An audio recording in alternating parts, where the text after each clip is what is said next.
Hei, näitan teile, kuidas kasutada lilleloa mineraalpuudrit. Hetkel on mul näohooldus tehtud, aga ei ole midagi muud lisatud ja paneme siis lilleloa puudri ning toon in the buff.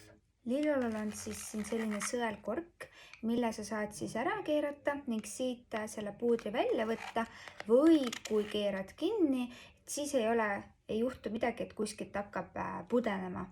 Keeran selle sõelkorgi lahti ning koputan siis tavaliselt korgi peale niimoodi. Mul on juba see siia pandud.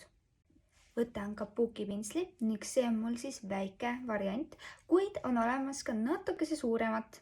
Võtan siia pinsli otsadele ja ma kohe ei pane seda näole, vaid ma natuke koputan teda alla. Ehk ta jääb siia hästi õrn kiht. Alustan peale kandmist ühelt näopoolelt.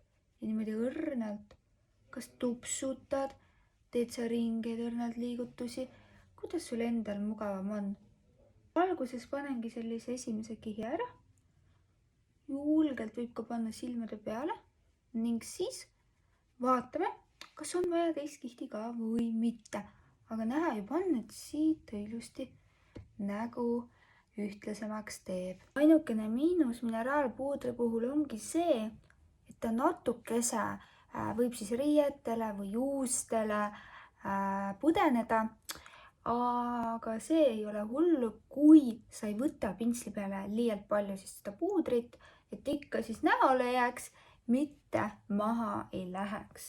Silmade ümbruses kasutan ma tavaliselt lilleloa hajutuspitslit ja võtan siis siia peale niimoodi, koputan ja silmade ümbruses kuni siis kulmudeni välja käin selle pintsliga. Loomulikult on olemas ka peitepuudrit lilleloal, aga tihtipeale ma isegi seda eraldi ei kasuta, vaid võtangi otse siis sellesama mineraalpuudriga, ma tahan sellist hästi kerget luuki saada.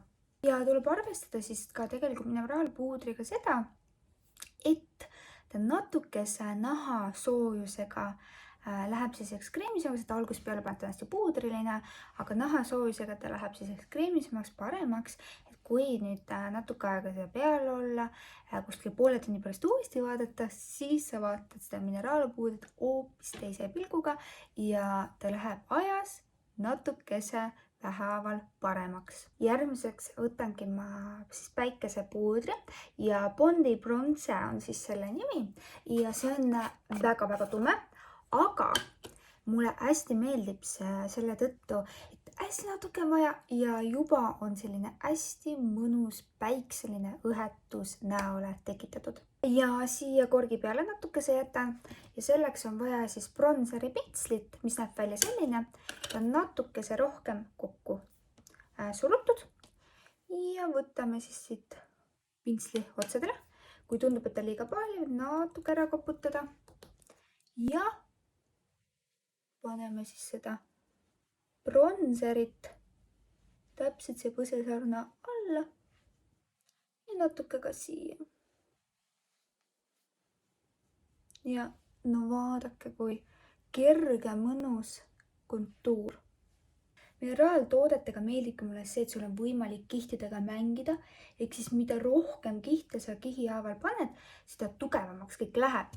Ja alguses on selline õrn ja saabki kasutada tegelikult teda siis päevameigis ja miks mitte ka õhtumeigis, kui sa selliseid rohkem kihte siis näole lisad. Põsepunaks võtan ma Colorista toonist põsepuna ning võib seda täitsa panna näiteks sellesama pukipintsliga, kuid tegelikult on lilleloal olemas väga-väga hea põsepunapintsel ka. Ja natukese siis anname kerget õhetust ning highlighteri pintsliga paneme ka siia highlighterit sellest samast paletist. Ja nüüd, kui mul on kogu põhi tehtud, siis ma hästi kergelt panen ka Translucent Silk, kui soovid natuke sära.